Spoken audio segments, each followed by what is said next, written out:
स्थानिक स्वराज्य संस्था भाजपा स्वबळावर लढण्याची चर्चा सुरू आहे सध्या.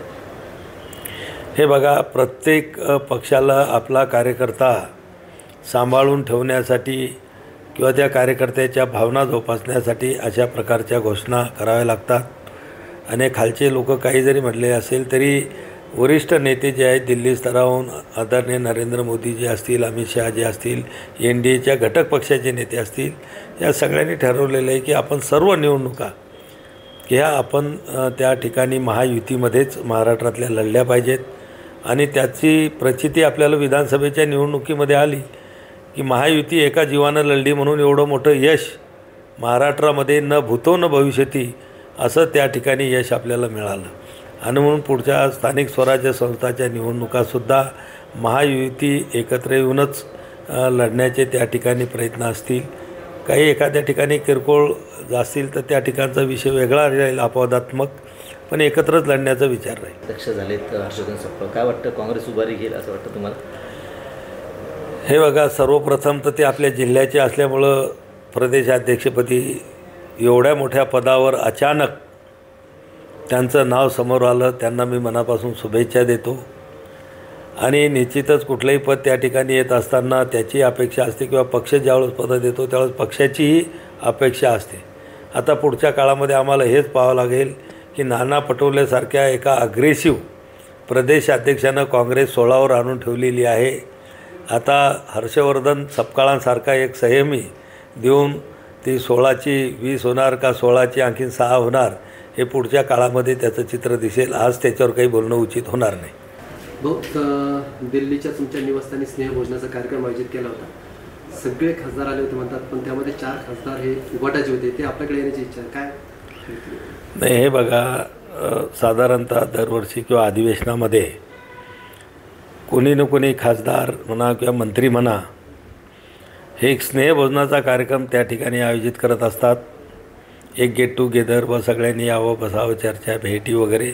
आणि म्हणून मी सुद्धा 12 तारखेला माझ्या निवासस्थानी दिल्लीच्या महाराष्ट्रातील सर्व पक्षीय खासदार आणि त्याचसोबत आपण मराठी इलेक्ट्रॉनिक मीडिया आणि मराठी पत्रकार लोकांनासुद्धा आपण त्या ठिकाणी स्नेहभोजनासाठी आमंत्रित केलेलं होतं.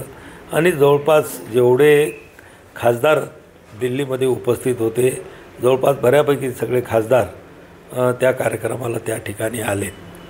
पण असं काही कुठला राजकीय अजिंठा एजंटा ज्याला म्हणतो आपण, तो काही त्या कार्यक्रमासाठी नव्हता. तर आदित्य ठाकरेंनं सूचना केल्या आहे त्यांच्या खासदारांना की विचारल्याशिवाय जाऊ नये, परवानगी घेतल्याशिवाय जाऊ नये म्हणून. नाही, हे मी आपल्या माध्यमाच्या माध्यमातूनच मी पाहिलं आणि ऐकलं की आदित्य ठाकरेसुद्धा दिल्लीला मला वाटते राहुल गांधीला मुजरा करण्यासाठी आले होते. आणि ते आलेले असताना त्यांनी या खासदार शिवसेनेच्या किंवा NDAच्या मंत्र्याच्या बंगल्यावर जेवायला कसे गेले म्हणून त्यांच्यावर त्यांनी शंका उपस्थित केली, विश्वास दाखवला. आणि आता इथून पुढं आम्हाला विचारून कोणाच्याकडेही जेवायला जायचं नाही किंवा निमंत्रण स्वीकारायचं नाही अशा सूचना दिल्याचं आम्हाला त्या ठिकाणी कळलं. पण खऱ्या अर्थानं असं मला वाटते की आज राजकीय पक्ष वेगवेगळे असू शकतात, पण या ठिकाणी आपण सगळ्यांचा मान सन्मान करणं ही आपल्या देशाची, आपल्या महाराष्ट्राची आणि आपली हिंदू संस्कृती आहे. आणि एकमेकाचं निमंत्रण असलं तरी ते आपण सौहार्दानं आपण ते स्वीकारतो, जातो, सुखामध्येही जातो, दुःखामध्ये आपण गेलं पाहिजे. आणि ती भावना सगळ्यांची असते. पण उलट हे प्रतिक्रिया ज्यावेळेस आदित्य ठाकरेच्या आल्यानंतर काही लोक खाजगीमध्ये आम्हाला हे सुद्धा बोलले की आम्ही शिवसेनेच्या मंत्र्याकडे गेल्यानंतर जर यांना ऑब्जेक्शन असेल तर मग आमचा नेता तर त्या ठिकाणी मुख्यमंत्री फडणवीस साहेबाला कधी बंगल्यावर जाऊन भेटतो, कधी ऑफिसमध्ये जाऊन भेटतो. मग त्यांना कधी त्यांनी पक्षाची परवानगी घेतली नाही किंवा पक्षाची बैठकीत अजेंडा ठरवायला पाहिजेत, मग त्यांनी जायला नको कोणाकडे. पण नेते लोक मात्र सर्रास त्या ठिकाणी सगळीकडे फिरतात आणि सामान्य कार्यकर्ता ज्यांच्यावर लाखो लोकांनी विश्वास ठेवून त्यांना निवडून दिलं अशा लोकप्रतिनिधीवर अविश्वास दाखवतात. हे मात्र माझ्या मतानं तरी अतिशय चुकीचं आहे.